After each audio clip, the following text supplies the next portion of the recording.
Well, welcome. I'm Carol Mickett, and this is our town, and Mr. Hankine, the director, is so generous to open this museum to a forum like this, where we get to explore people who have helped to shape St. Petersburg. This year, we've had two public servants.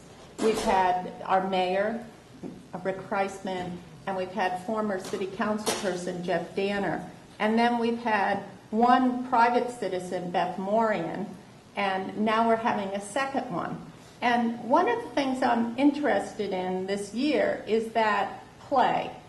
What is the responsibility of the public sector, and what's the responsibility of the private sector, and what do they do?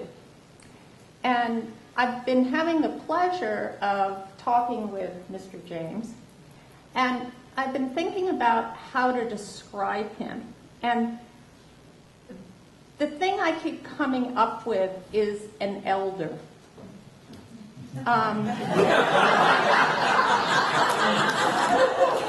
Well, I mean that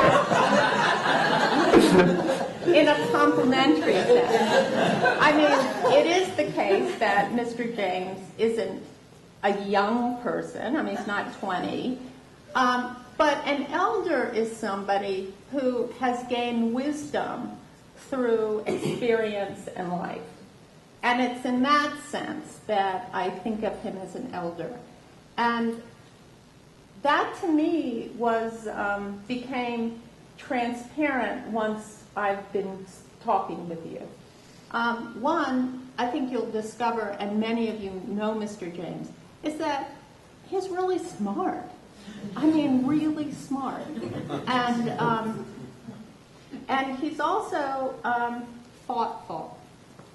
And those two together help to shape an elder. So I'm going to start with the first question I've always started with. And this is when he was a very young person, is how did you first come to St. Pete?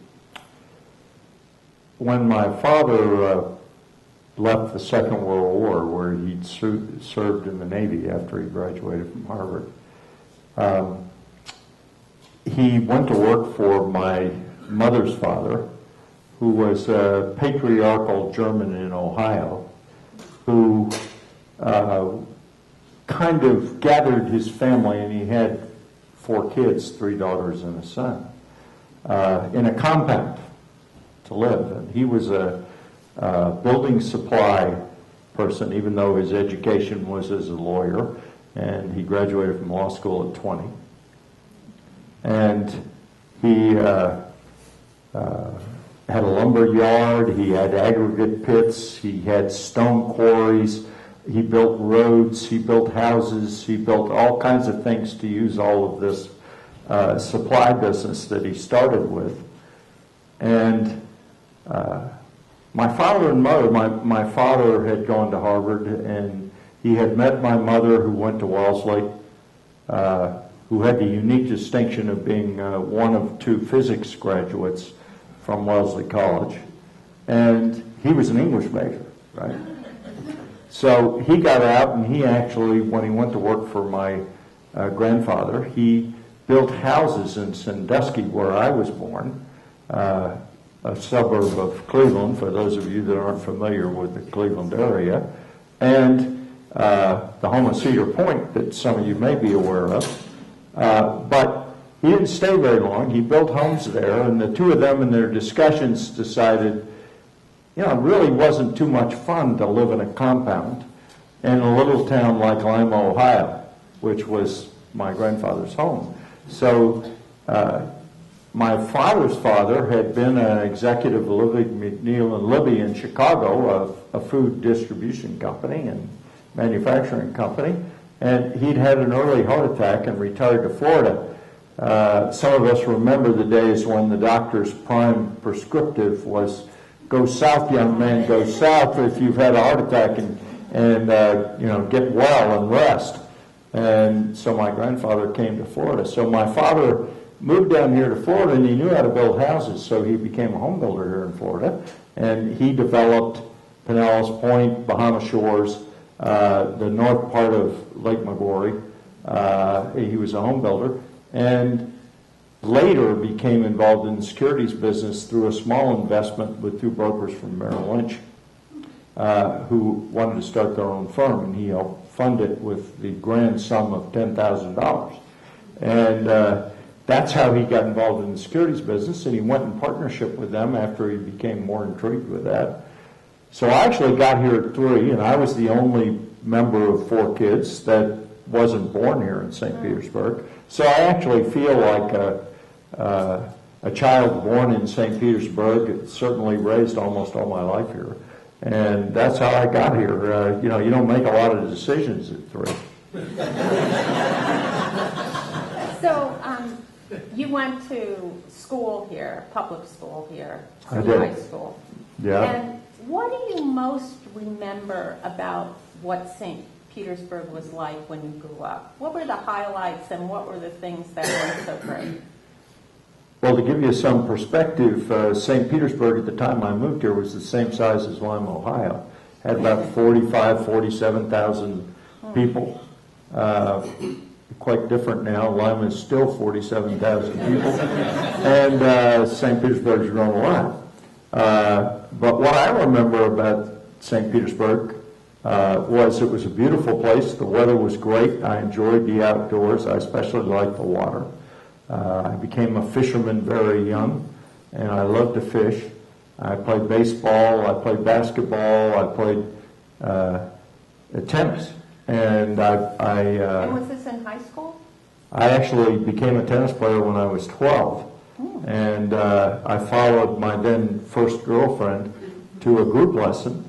And the pro then, some of you may remember Dan Sullivan, who developed a lot of the tennis players here in the St. Petersburg area, and he was running a group lesson. And he actually had a theory that if he could get kids out of other general sports and get them into tennis, he could make great tennis players. And did he? Well, he made me a good tennis player. I'm not sure I ever qualified as a great tennis player. But the fact is, after that day going there, and I'd been playing in Bartlett Park, playing Sandlot football. And so I was a mess. And I had basketball shoes on and Levi's and looked like I was, probably been through a war. And he asked me to come out and hit tennis balls. I said, well, I don't have any tennis shoes. He said, that's okay. Come out here and hit some tennis balls. So, I played a lot of baseball. I could make contact with the ball. And he convinced me that I should become a tennis player that day. And almost from that day forward, I played tennis every day. And so So what was it about tennis that you liked so much? Well, even though I played a lot of team sports and kept playing them later, tennis, really you're only dependent on yourself. And eye-hand coordination was very important. I wouldn't have said it that way then, but I was good at those kind of games from baseball. And it was an opportunity to get very good at something if you worked at it. So, I probably played 3 or 4 hours every day after school and then played 6, 8 hours on Saturday and Sunday. And so I got to be a state highly ranked junior within 8 months of starting and stayed highly ranked all the way through high school graduation. And I played on a St. Petersburg team that was number 1 in the state at St. Pete High.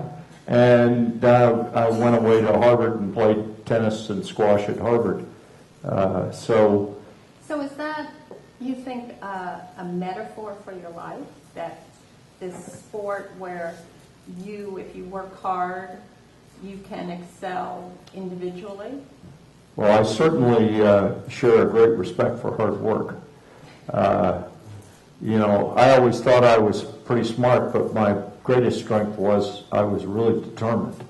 So that if I worked hard at things, I could get good at them. And I did that with tennis, and I did that as a scholar. Even though if you'd have seen me in Southside Junior High, when I'd wear my motorcycle jacket to school and I wore a waterfall. Some of you remember what a waterfall was? And I then became a rock and roll musician. And I still, graduated at the top of my class all the way through school. So, because I wanted to. That's really what, it was a competitive goal. Is there anything that you ever worked real hard at that you didn't succeed at? Oh, heavens. Yeah, I mean, they're looking back at my life. I certainly didn't reach my goals in tennis. I reached my goals in school, I would tell you. I did fine all the way through business school and college, after college, and law school. But I would say I never got to be a great tennis player. I got to be a really good musician, actually, and a pretty good singer. And I was a better band manager even, so by the time I left college, I had 7 bands, so working for me. And, that's all timing. When you're in the early 60s, there weren't any rock and roll bands at Harvard. So that's a great opportunity, And the only reason I know anything about rock and roll was I went downtown to the movie theater and watched Elvis Presley in 1956. And I said, this is not a bad gig. You go down here and the girls scream while you're up there playing. And I promptly went out and bought a guitar. So here was a market that no one was cornering, and there you go. And I did that at Harvard. Yeah, no, it was good. I made records. I did everything. I had a folk singing group and a rock and roll group. I had 4 rock and roll groups. What was the name of what you were in? It's called The Maniacs, which was quite appropriate. And did lots of female students flock into? I have to say that the formula that I witnessed that afternoon in St. Petersburg did indeed work. Yeah. And you do find groupies. So, why did you give that up? Why didn't you continue in the music? I mean, a lucrative business. If there's nothing else about me, I'm fairly practical. Yeah. And there wasn't a lot of money in music. There wasn't a lot of money in tennis then. I mean, it's not like today where, you can earn multi-million dollars as a top tennis player, and as a rock musician, you can make a lot of money. And I made an assessment that I was a good entertainer, but I wasn't a great singer. I wasn't blessed with a wonderful singing ability. I questioned that 10 years later when I looked back at all the people that were making a lot of money as rock and roll musicians, and I said, gee, they're not that good either. I could really have done this, I think. But the fact is, I stayed pretty dedicated to get a good education and prepare myself for joining the world of business. So back to this issue of education, which you keep mentioning, how important was your education here in St. Pete in the public schools in terms of shaping you to be ready to go to Harvard and succeed the way you have? Well, I would say that I had some teachers, especially in high school. I had one in 5th grade who also was a very good tennis player named Pat Arkey, and played into her 90s. But she and a couple of the other elementary school teachers really challenged me. And they got me interested in mathematics, and they got me interested in sciences. And so I thought learning was fun, actually. And my mother taught me to read when I was 3. So I'd read all the Hardy Board books by the time I was 6. And so school wasn't as hard for me. I could read fast. I was really interested in it, and I was willing to study some. I didn't have to study very hard, but I was willing to study some. And so I thought it was fun. I guess I would tell you, I didn't really recognize in elementary school that somehow I had to have all this good base in education so that I could go on and be a success. It's just, and I got very competitive with the other top students. And so I would just tell you, I always thought it was very important to being successful, and it opened up all kinds of opportunities for you all your life. So do you think that your finding school fun was a result of who you were and how your parents engaged, or was it something about the way the schools were? Because if things are fun, we do them, and we do them happily, and we like to do them a lot. So, so was it you? Was it the school? Well, you know, nothing is quite as simple as choosing one alternative like that. It's the all of the above, D.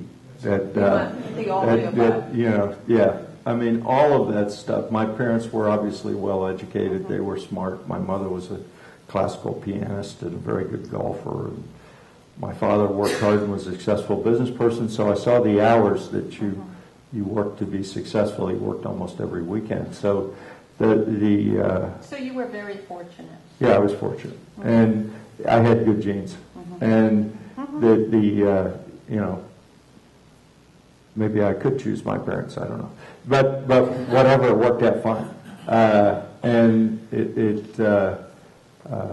so certainly that shaped me. But could I have been shaken if I had a bad experience in elementary school or junior high or St. Pete High School? Sure. And I would tell you, I had teachers that I respected all the way through. Not all of them, but a number of them that I thought, actually, my chemistry teacher, my math teacher, the person who taught me history, even though I never took another history course until I got out of college, they really impacted me. And it really helped me, I think, develop and have respect for education and enjoy education. So it really is all the above. I mean, it's not one factor. So, I mean, that's the challenge that we all have, is how do you create that for when certain elements aren't there? Like if you don't have parents who have that enthusiasm and are well educated, or you don't have a school that has a great teacher, or you aren't motivated in that way, how do you create at least some of those to allow success? Well, so do you have some ideas about that? I've always stayed involved in education ever since I got back here, and what I would say is I've had the good fortune to have opportunities to help shape things, and I was on the Pinellas County Education Foundation board when I was, 30. I was on the St. Petersburg Symphony board when I was 27. I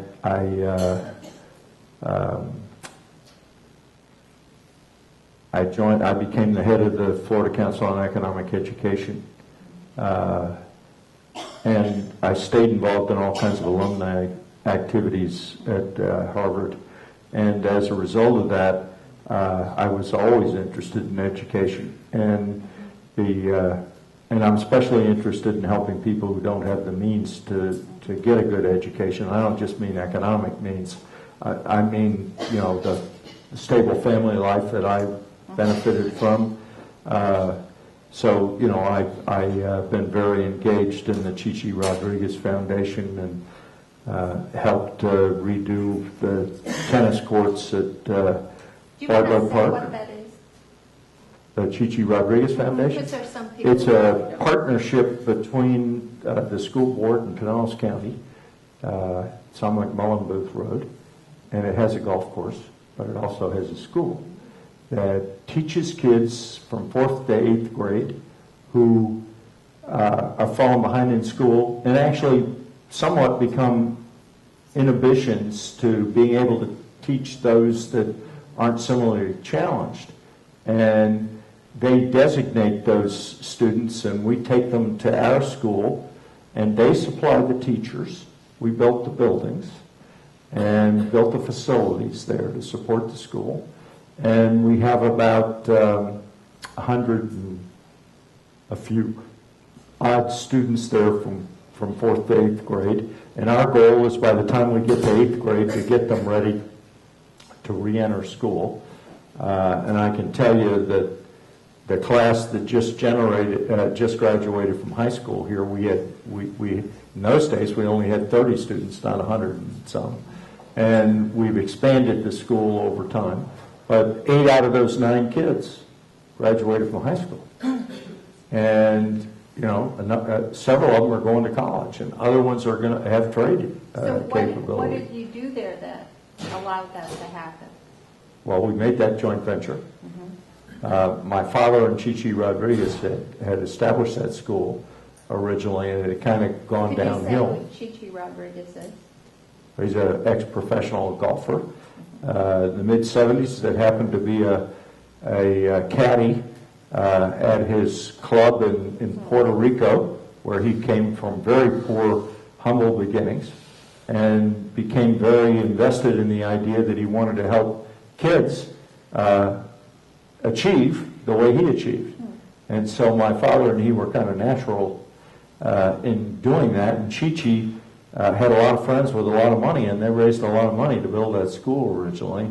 My father kind of took care of it when Chichi was going off on the tour and doing things. And one of our salespeople, who had been a high school teacher and a golf pro, interesting combination, ran that facility for a number of years. And it had kind of gone downhill, and Chichi actually came to me about 10 years ago and said, "Tom, my friends, I don't have all these friends with private planes flying in that can give money to play a round of golf and support the school for the year. We need to get local people to support it, and we need to get more professional management than Bill to run this operation." And so I took it over and got a lot of people from Tampa, Clearwater, and St. Petersburg, and even further around the state to join the board. And they're very engaged in running all kinds of activities to help raise money to make that school successful.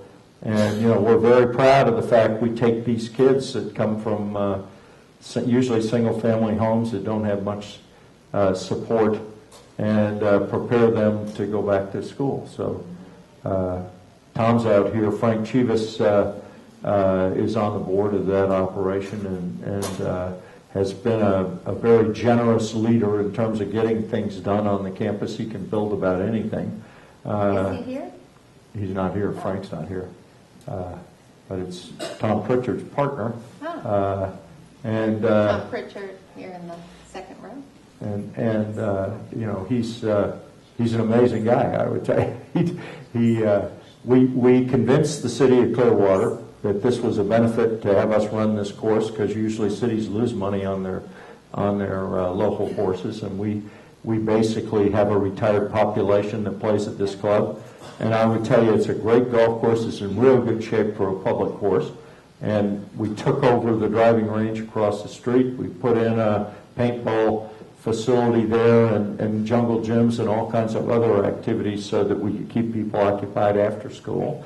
My firm donated all kinds of computers so that they teach computers, and everybody has access to PCs and iPads so that they can get educated in the modern methods. But the most important thing I would tell you is we took those kids who had no hope, who couldn't catch up, and they did, they felt like they were outsiders in their own schools. All of a sudden got renewed hope when they came to this school, which was populated by one teacher for every 9 students, so that we could give more attention to these young kids and get them qualified. And then we taught them everything about golf. And we taught them about how you run a golf course. And we taught them about what you buy and that you sell things. So we gave them economic training. We taught them about agronomy. It was it's a great facility, and we have a partnership with Boys and Girls Club now, which is more recent, where they come in and help supervise the kids after school. So it's been a great success, and I did the same thing with Jim Courier at the old St. Petersburg, the old Bartlett Park Tennis Club, which is now the St. Pete Tennis Center. And we did that with we have first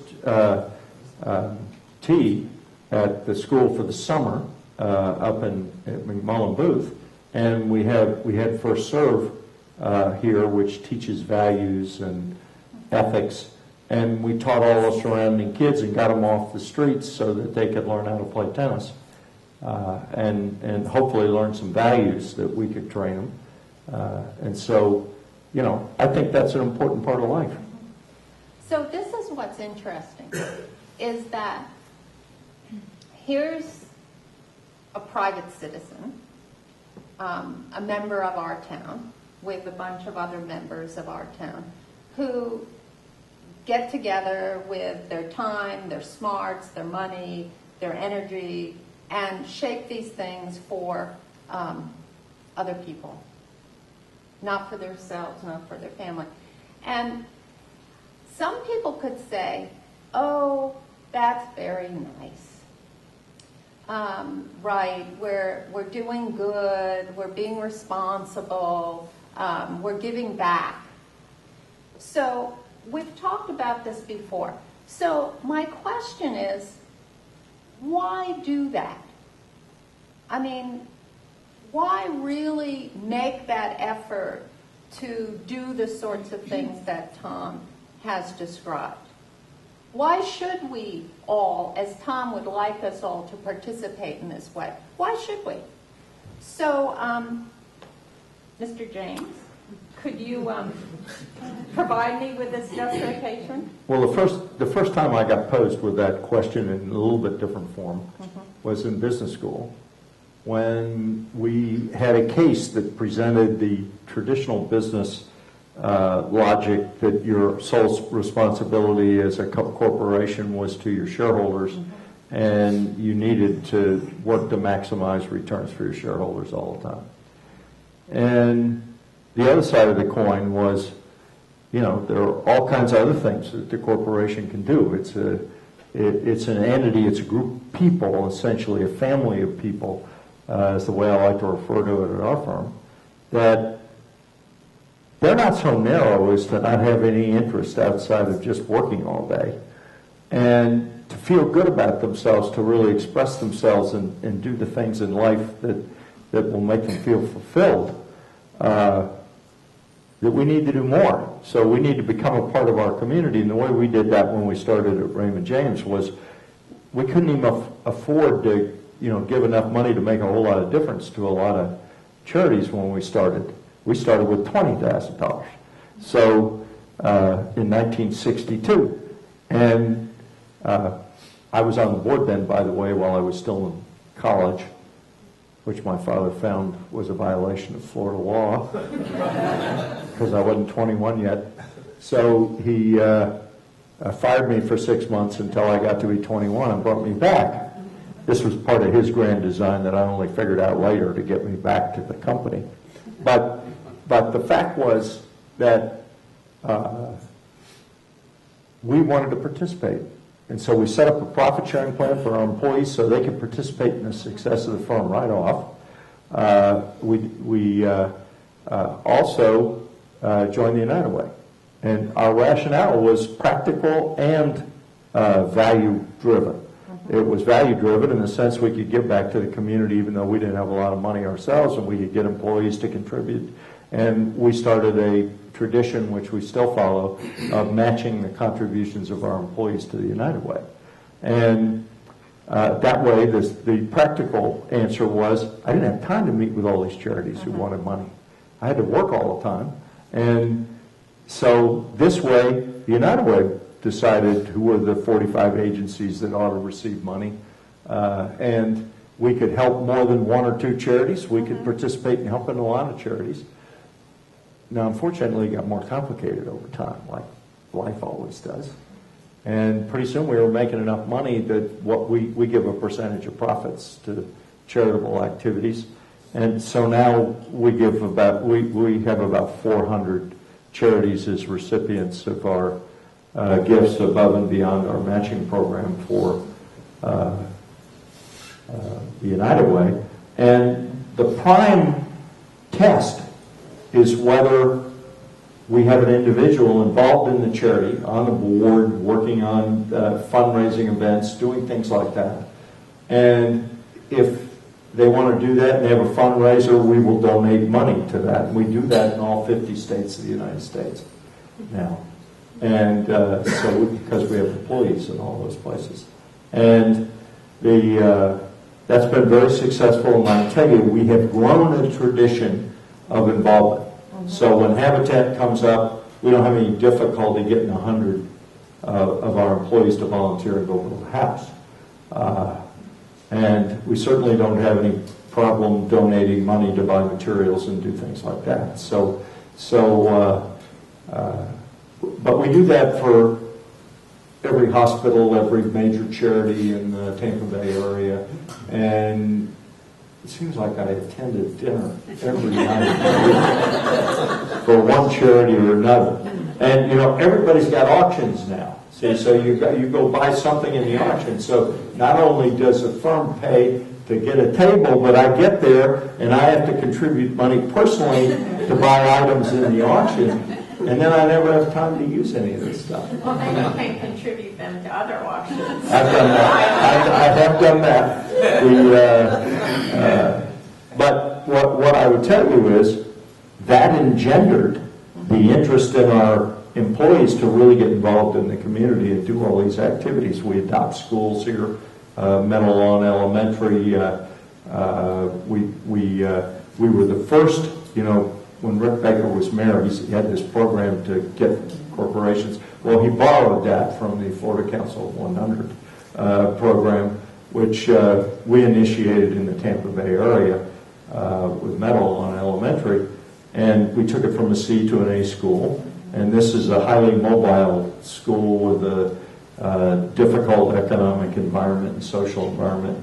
And after we trained the principal to run a business, which is what a school is, which they don't have any training in. And she got hired as the assistant superintendent of the Pinellas County school system. And it took about 8 years, but the school went back downhill. We had to take it over again, so we're back running the school again. I say running the school. We're not running the school. We have plenty of teaching staff and other staff at the school. But what we do is we have 52 mentors who go to the school every week. And they create a relationship with one of the students who's having problems and spend a lot of time with them. And then we train the principal. We donate money so that there are meals at the PTA meeting so parents come to the PTA meeting. Works. Okay. And we give teachers money they can spend on a discretionary basis to be able to add to the education experience in their classrooms. Those of you that have taught know there's never enough money to do that. And so we make a difference at the school is what I would say. So, and what is the benefit of doing that? Well, this great conflict issue was, I argued on the other side, so I made a decision very quickly, which said having a corporation and corporate goals is not as simple as just saying in the short run all we do is maximize profits. You have to create this organizational value system and culture that supports success, attracts the right kind of people to your firm, and enables you to build something. And the only way you can do that is have an infrastructure where you live and work and be able to support people there, make sure you have a good education system, make sure you've got entertainment value. I mean, you look around our community, you can't go to all the things that are going on every night. I mean, it's impossible. And that's not the way early St. Petersburg was. And so what I would tell you is, you know, we had to build something called Raymond James University early in our lives because we couldn't find anybody with brokerage experience in St. Petersburg. Only Bill Huff down the street with all these great municipal people. And fortunately, Bill was one of my role models in being involved in your community, too. So what I would say is that we made this effort to really get involved, and you know, all this is documented. It's approved by the board. We have all the methodologies, and I convinced everybody that we should be doing this. And we're not the only one. I mean, even Goldman Sachs, who gets a lot of comments about their culture and value system, actually does all this too, and they gave away $156 million last year, and we gave a lot of money away, but not $156 million. They're a little bigger than we are. So what I would tell you is that I argue that you needed to have these attributes in your community. You needed to have good civic organizations and institutions that were strong that supported these activities. And if you did that, you could attract all those good people. You could make people feel better about themselves, and you could build a much better corporation. And and a much better community. A much better community. Much better government. Much better everything. Yeah, we got a lot of management talent at our place. I mean, we have 550 MBAs in our headquarters building. I mean, we have a lot of people. They can help a lot of things.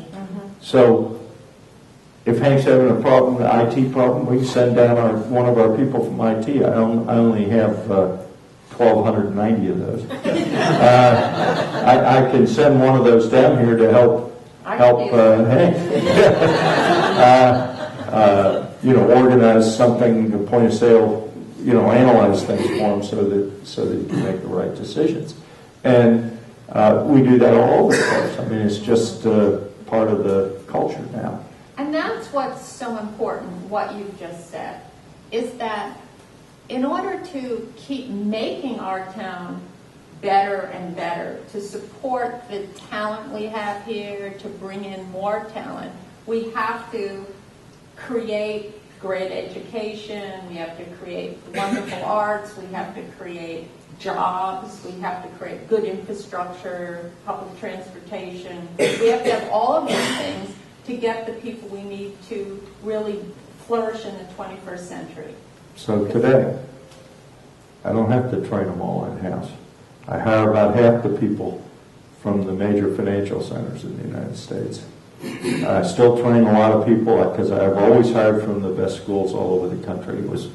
So I always say, well, I didn't know the wealthy people in Tampa, so I couldn't hire their kids. So I went back to where I went to school and hired smart people.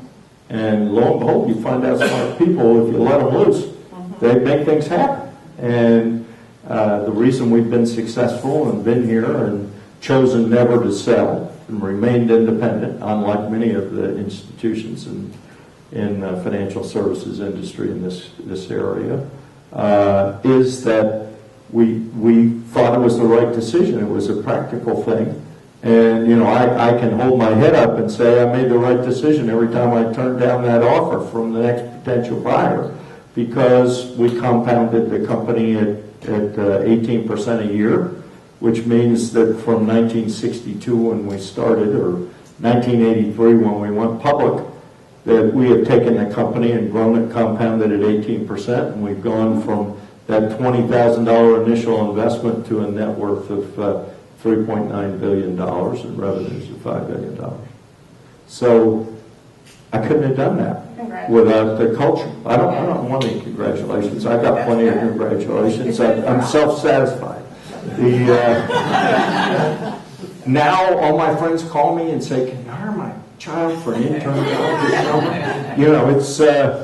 I've been doing that for a long time. And I always told our peer group, the securities business, I said, if you want your son or daughter to get experience working in the securities business, I'll hire them in the summer and then come work for me. And I've hired a number of them like that, knowing full well they're going to hire them themselves when they graduate from college or business school. And, but I think I'm making a worthwhile investment.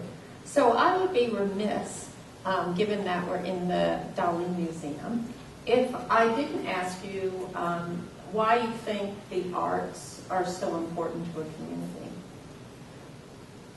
That's a more complex question because I really didn't study the arts. I never studied music. I taught myself music. I taught myself my love for art.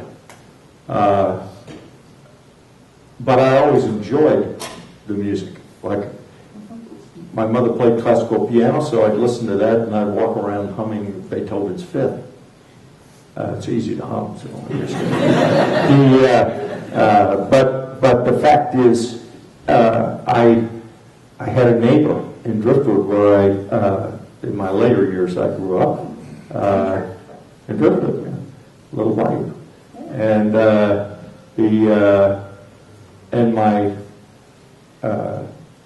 individual across the street had been head of the art department at the University of Miami and had left Cuba when Castro came, and I'd go watch him paint. My mother painted a little bit, I'd watch her paint. And she liked other artists, so I'd walk around with them at Mainsail or whatever they were doing. When I got back to here, we started doing our own art shows in our own parking lot, and we always had demonstrations until I figured out I was getting 4,000 people for a weekend, and for, first for $25,000 a year sponsorship, I could become the named sponsor of Gasparilla Art Festival. Sounded like a better business decision. So now we give them 300 volunteers, and we donate money to that event, and it works out very well. And I've started buying art when I was in college after I had all these ill-begotten gains as a rock and roll musician. I would go out with my now wife, and we would go to all the college art departments, the Graphic Arts Studio at MIT, the Wellesley Art Department, the Harvard Art Department, Cambridge Art Association, Concord Art Association, up on the North coastline to Rockport, down to the Cape, and I would buy art that reminded me of New England, just like many people who travel around. They find something they like that reminds them of the place, and they buy it, and that's how I started. And paintings were $200, $300. They didn't cost a lot of money, but my wife said that's where I caught the disease, though. It just took a long time for it to gestate. So do you think that having arts in a community make it a better place? Oh, yeah. Look, as I said to begin with, people aren't really simple. And if I could tell you story after story about people who could care less about art, who, over time, having the art in the building, which they're in all the time, they bring people in to see the art on weekends. Whenever my wife wants to move a painting out of the office to take it home, they say, "You can't move my painting." And see, Hazel's shaking her head. Yes, that's what happens. And and they come to love it. And there's so many great stories about the lessons of some of the art that people begin to see that they really didn't appreciate to begin with, that really changes their art appreciation. And, art teaches you, just like music teaches you, and life teaches you in general. And as I said, people are just too complex to be satisfied by working 14 hours a day. That's not what life is all about. It's much more complex than that. So you have this incredible, large art collection in your where you work. Yeah. But you also support. You're the chair of the trustees of the Dalí Museum, of this museum. So you clearly make an effort to support institutions, art institutions, as well as your individual collection. Mm-hmm. So I take it that you value museums in a community. Well, after I started traveling and work, everywhere I went to museums and galleries. And I carried this habit that I developed in college of buying paintings from places I visited everywhere I went, and I would go and try to learn about the good artists in the area, and I'd try to buy one piece while I was there, as long as I was there for longer than a day or two, and then I had some time to do that. And I always enjoyed that. And again, I didn't spend a lot of money starting out doing that. So, it's been great fun. And it's more than just appreciating the painting you buy. You get to know the gallery owners, you get to know the people who run the museums, you get to know the artists. I know probably 80% of the artists personally that I collect, which is probably in 1,000 or 1,200 range, number of artists that I know. Can't remember all their names anymore. Alzheimer's is a sign of age. So if I have wisdom, I forgot some of it. So, given all that you've done, and given that I have now dubbed you the elder, First time I've ever been called an elder, actually. I really appreciate this. This is important to somebody who appreciates Native American life. I mean, really. Well, I am part of Native American, so elders are important. We They are, them, absolutely, and we respect them, and we look for them for. Next time I'll bring my talking stick. We look to them for vision. So, what do you see as your vision for St. Petersburg and the greater Tampa Bay area? I mean, this is something you've spent a lot of time thinking about and working on. So what do you see as the direction that you think our city should go in, and what would you think would be, if you had to prioritize, what would be the main thing you think that is important for us to gravitate towards? Well, I always look at the process, the system, first, before even I decide what the objectives ought to be and those kinds of things. And, so what you need, like you need in a good corporation, is a great leader and leadership team. And so you got to have very high quality people in these roles. And we who are out in the world toiling every day, making a living, often don't spend enough time thinking about that, and we certainly don't want to do it ourselves because we're so engrossed in what we're doing. Mm-hmm. And so it's very important that we do take some time out to get the right people selected, and then to help them get done what they need to get done. And I was always we've had a great group of mayors long term here that I think helped shape the community. We've also had some that I thought were also rants, but so it makes the world go round.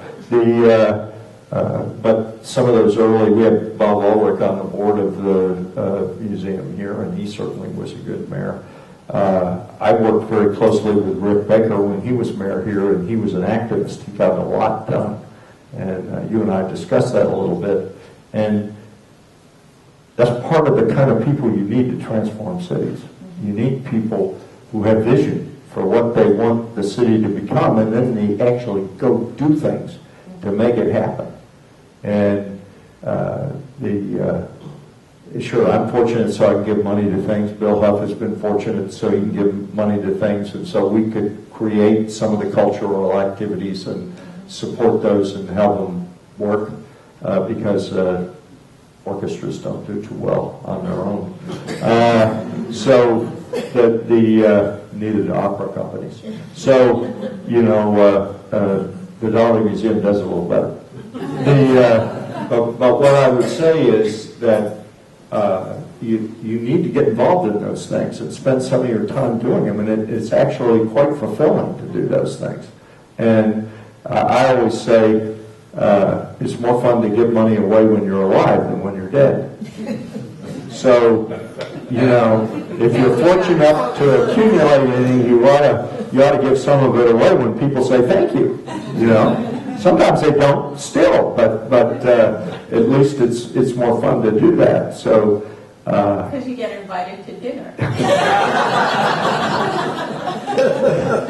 Amazing young girls that work in the development areas of all these charities that pay a lot of attention to you when you have those things.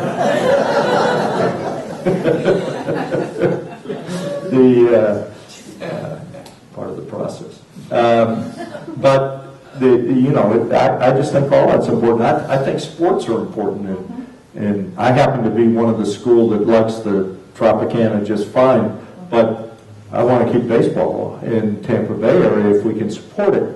Now, when you have issues like that, you have to ask some very hard questions. Is the problem that we have too many professional teams for the size of our community? because it's very hard to support 3 professional teams. As a matter of fact, you can't find another area the size of Tampa Bay that supports 3. So it's too many games to go to. So, you know, you have to ask, can I keep it going? Well, you know, I'm willing to buy a box and support the, you know, advertise in the Tropicana and do things to help the team. And I do the same thing for the Bucks, and I do the same thing for the Lightning. I hate to see Jeff Finnick use all his own money doing the Lightning. It's, you know, so business has to do this. And the problem today, one of our problems in this community and many communities around the country, is we don't have enough of the headquarters. Because what happens is, even in my firm, I allocate these gifts sort of by demographics. You have to have that employee who gets involved in the local charity, and you give money there. I limit the amount that national charities get total. So, you know, otherwise I'd run out of money quickly. And we want to make sure that, you know, all kinds of charities get support. So but the teams are important too. I mean, they you know, if they give everybody, you listen to some of those people on the radio talk shows. I mean, they get so into this. It's like, I wish the employees would get that much into doing their jobs. I mean, it's fantastic. Sometimes they're a little unreasonable about what they expect. You know, they have good athletes on all the teams. You know, you're not going to win them all. But it seems like some of those fans think you should or would. And, but, you know, most of us don't think that. But it's still fun to do that. Now, you know, I probably only go to 8 games a year of baseball. But the only reason is I don't have time. And, you know, I'm going to too many charity events. So I still like to go to a movie once in a while. And I went to Ghost last night at the Strauss Theater. I gave it a little higher rating than the paper, by the way. You want my critical evaluation, I would give it a B. They actually had some pretty good young talent in the show. Was the show as good as Patrick's movie? No. But was it enjoyable? Did people stand and clap at the end of the show? Did you enjoy the music? Yeah. Wasn't an evening badly spent, even though when I got home and had to read some things for today's budget reviews, you know, it was 11 o'clock when I started reading all that stuff. And besides that, you have to put up with the traffic on the Howard Franklin. So, you know, I had to contain myself and not say Frankenstein. So I'm going to open it up for questions, because I'm sure people have questions for Mr. James. And yes, will you please, we have a microphone. Who has the microphone? It's up here. Can you hear me okay? Yeah. Okay, could you please state your name? Sure, it's Mike McNally, Mr. James. The question is, I'm a copperhead, but just recently. But when the transitions had become the Valspar, and it was within hours of Puerto Rico taking that date, it seemed to me, just from the demographics of the audience you'd want to reach, that being a title sponsor of a PGA tournament would be a good fit. And did that ever come up, and how did you decide that we'll pass and Valspar stepped in? Did you think about taking over the PGA Tour stop at Innisbrook? Could you explain?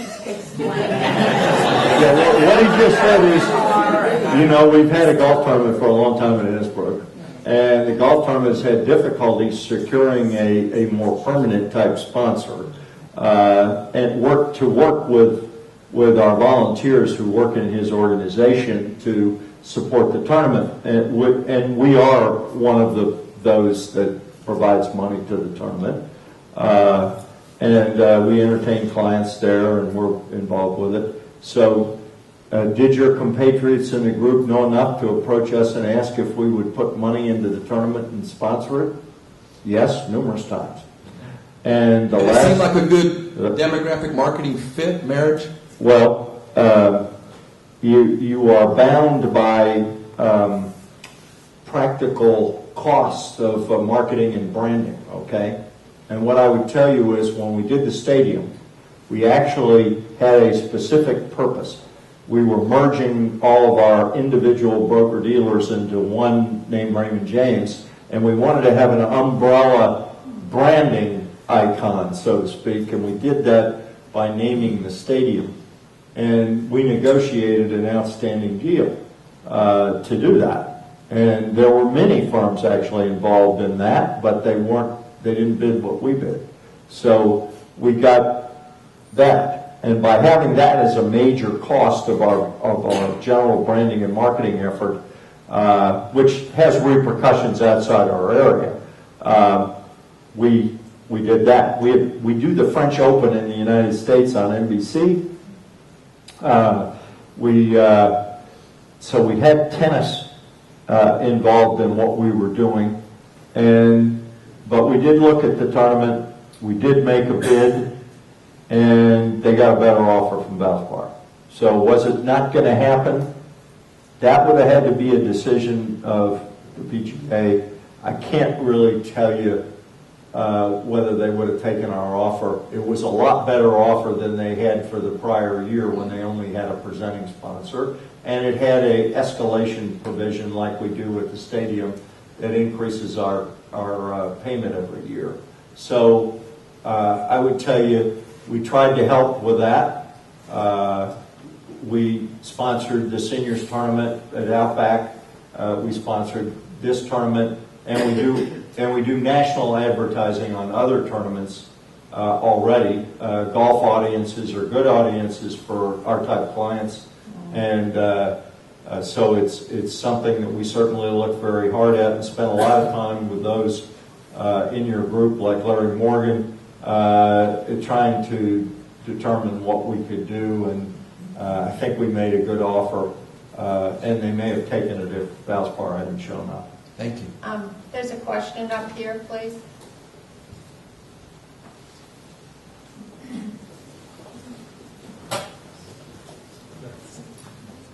Hi, thank you. Good evening. Nice to have you here. My name is Ann Drake McMullen. I work at Dora Wealth Management. I'm going to ask you a question that Bob Doyle would say he's afraid to answer. Do you have a magic crystal ball? He's very reluctant to have crystal balls. Well, I don't have a crystal ball. Well, I'm going to ask you. I'm going to interrupt first and Yes. just say that your company Yes. is the sponsor of our town. So I would like to thank you for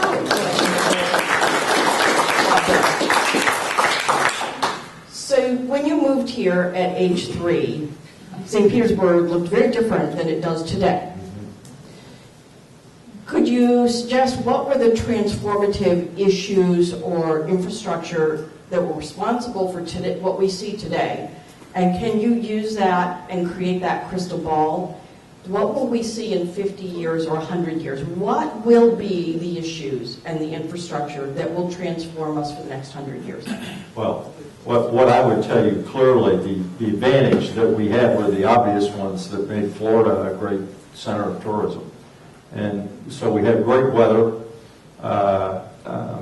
We had relatively low cost to California, for example, and certainly northeastern financial centers and manufacturing centers, etc. So it had natural attraction to bring people here. And it took a while for it to build the infrastructure, the school systems, those kinds of activities, and enough, it's like the snowball. You've got to have some companies start, and pretty soon you spawn additional support companies, you spawn competitors, you spawn, and you build an environment. Lima couldn't do that. Lima, as a matter of fact, outside of Columbus, it's very hard in Ohio to have real growth happening year to year. So we have a great advantage that helps us do that, I would say.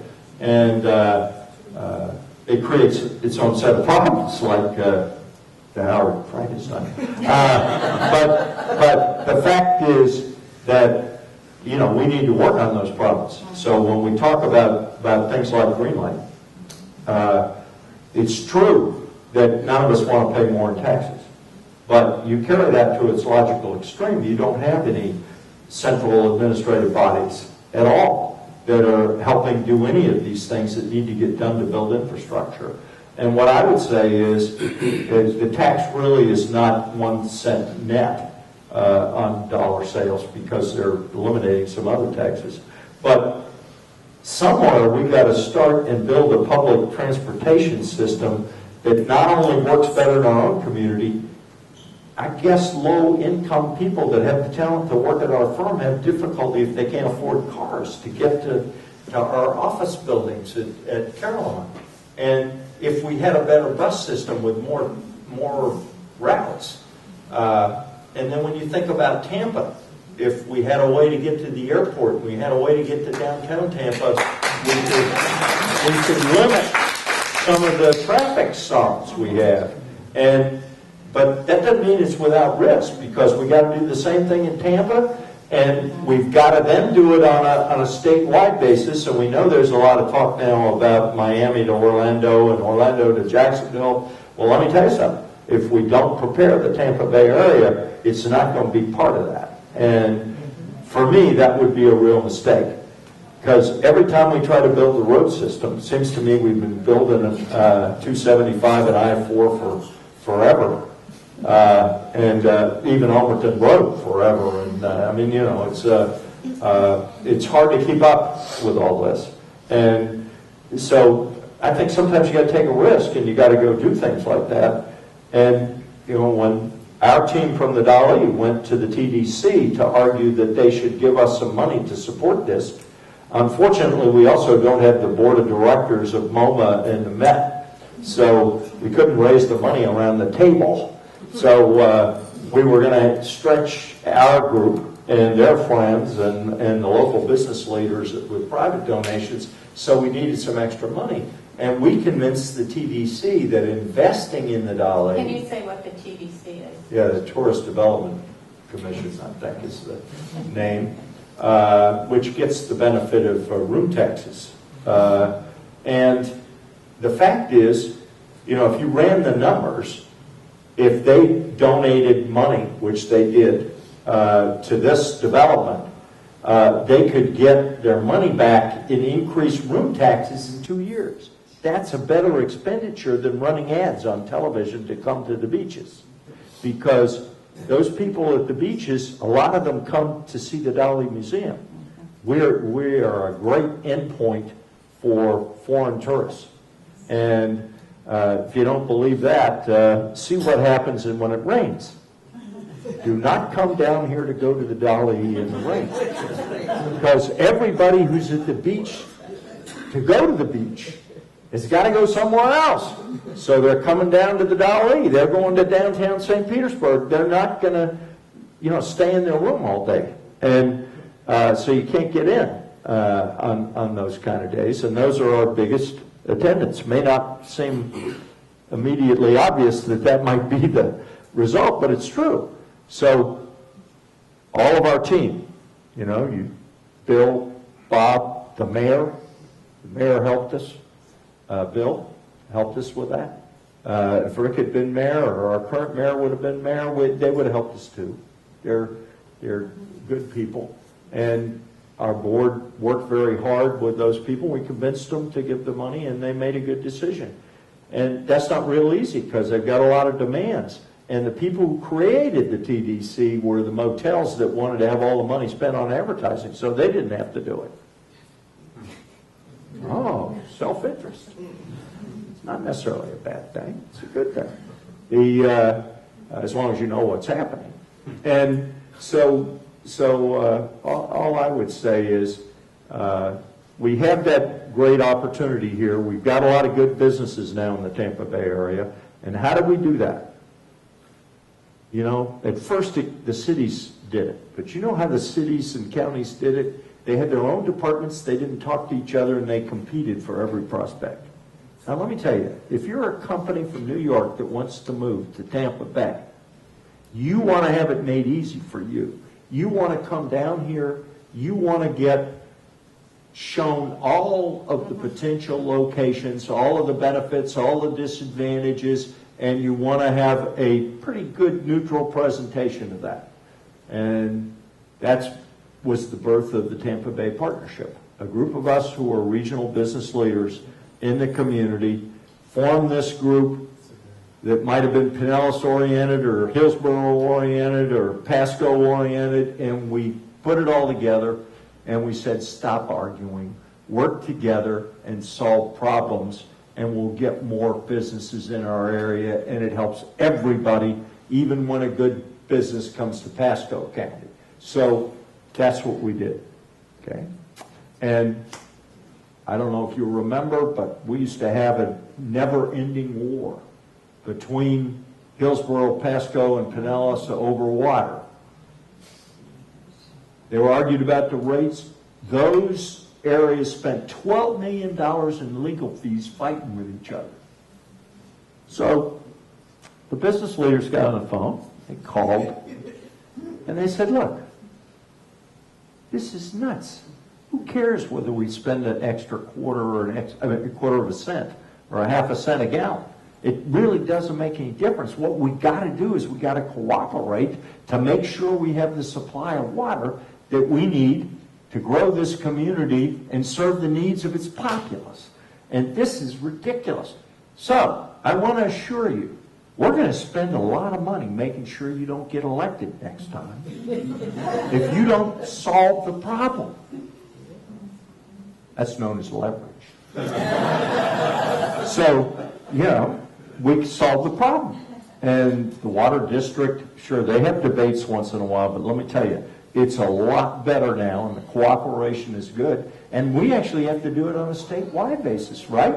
Because we get some of our water outside the state from Georgia, and we got to be cooperating with Georgia, Alabama, and Louisiana to make sure we got adequate water supplies and know where they're coming from. We've got to cooperate to make sure the road systems can get us around places without spending an hour to do a 15-minute drive to go to Harbor Island. Or, you know, it's a tough problem, and you got to work on it all the time. So what I would tell you, business leaders, they've got a vested interest in all this stuff. They really do. And if they can't make it easy for their employees to get from North Hillsborough to come to work in Pinellas and from Pinellas to go to North Hillsborough, we got a problem.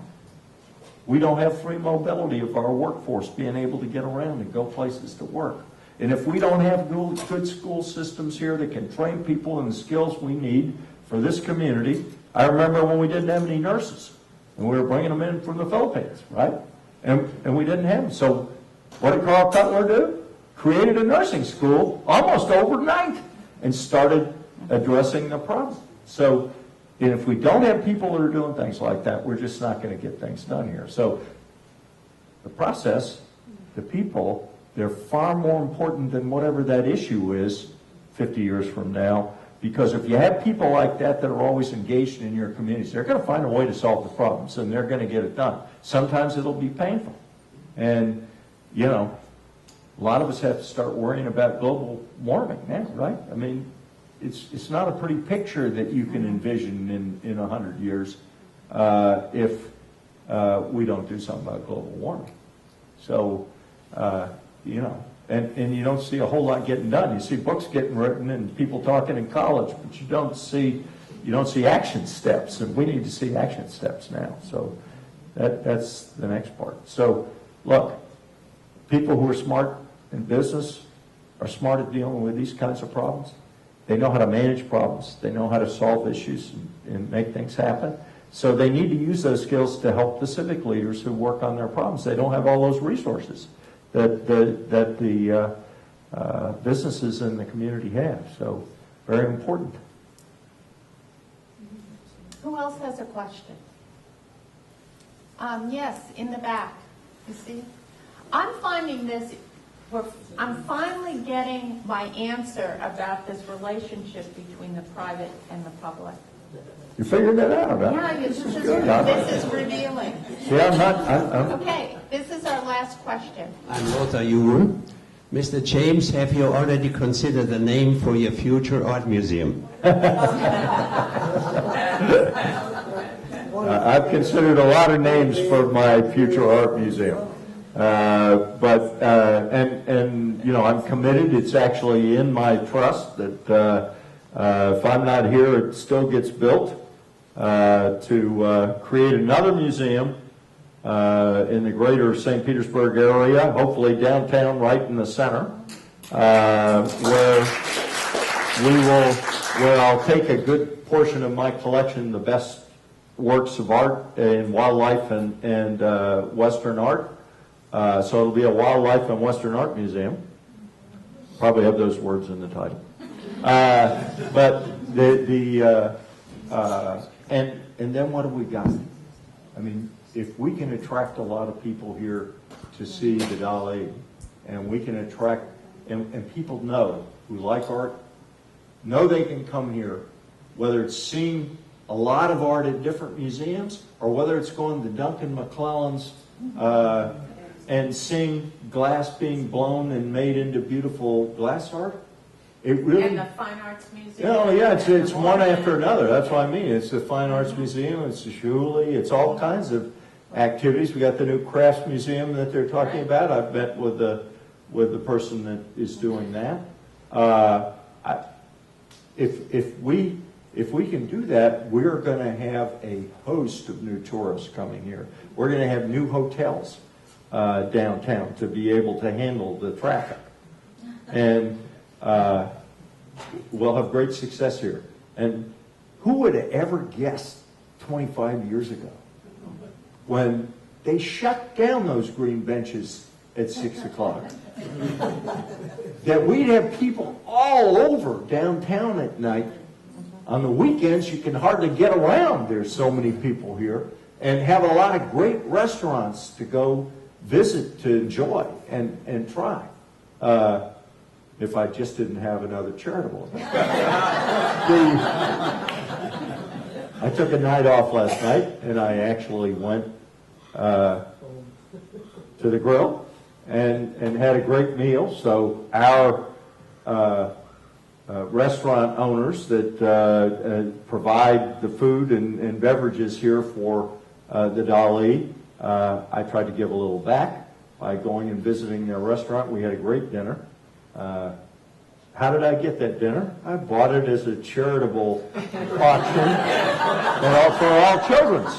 So I was never going to use it. So what I do now is when I buy it that night, I give it to my secretary and I said, you got to get this. You got to get the people to come. You got to organize the night. This has all got to be organized as soon as we can get it done. Otherwise, I can't tell you how many dinners. Tom's dinners. I have 4 of Tom's dinners for 10 or 12 people that I have not used yet. Now I go to his restaurants, okay, but I go with 2 people or 4 people, and I never got around to organizing it, and I'm feeling guilty about going and collecting a party because I didn't do it on a timely basis. So that's what happens. Since I now feel guilty for not providing Mr. James with dinner, I'm going to ask all of you to thank him for being here since the museum is closing. Thank you.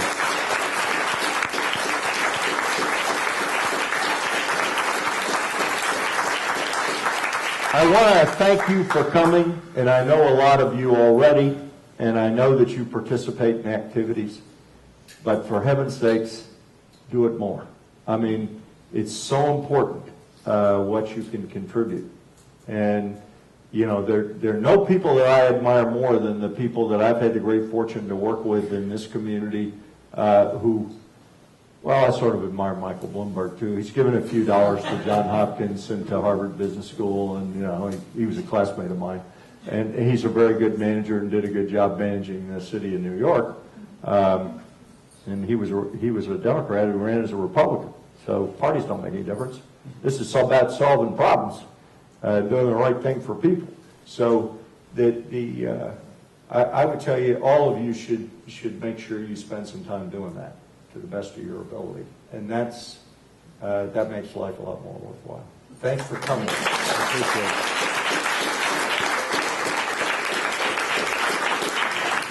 Please come back next